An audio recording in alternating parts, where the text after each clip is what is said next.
ইরাকে এক নাস্তিকের জন্ম হয়েছিল। সে বলে বেড়াচ্ছিল আমি স্রষ্টায় বিশ্বাস করি না, কারণ স্রষ্টা দেখা যায় না। ইরাকের লোকেরা বলল আমাদের একজন ইমাম আছে, নাম নু'মান ইবনে সাবিত, আবু হানিফা বলে চিনি। সবাই বলল তুমি যে স্রষ্টারে খুঁজে পাও না, আমাদের ইমাম তোমারে স্রষ্টা দেখায় দিবে। সে বলল ঠিক আছে, তাহলে তোমাদের ইমামরা আসতে বলবে, ডিবেট হবে। এই ডিবেট দেখার জন্য হাজার হাজার মানুষ এসেছে ইরাকের কুফা নগরীতে। ওই নাস্তিকও এসেছে যে আল্লাহকে বিশ্বাস করে না, সবাই এসেছে। আসে নাই শুধু ইমাম আবু হানিফা।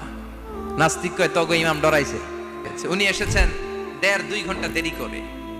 1.5 ঘন্টা দেরি করে যখন উনি আসলেন, নাস্তিক বলে আপনার সাথে কোনো কথা নাই, আপনার তো সময়ের জ্ঞানই নাই, আপনার সাথে কিসের আলাপ?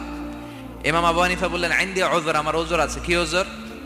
তিনি বললেন আমি যখন ঘর থেকে বেরোই আমার বাড়ির সামনে বিশাল এক নদী পড়ে যায়, আর এই নদী পেরোতে আমার নৌকা ব্যবহার করতে হয়। আজকে এসে দেখি নৌকাও নাই, মাঝিও নাই, কিচ্ছু নাই।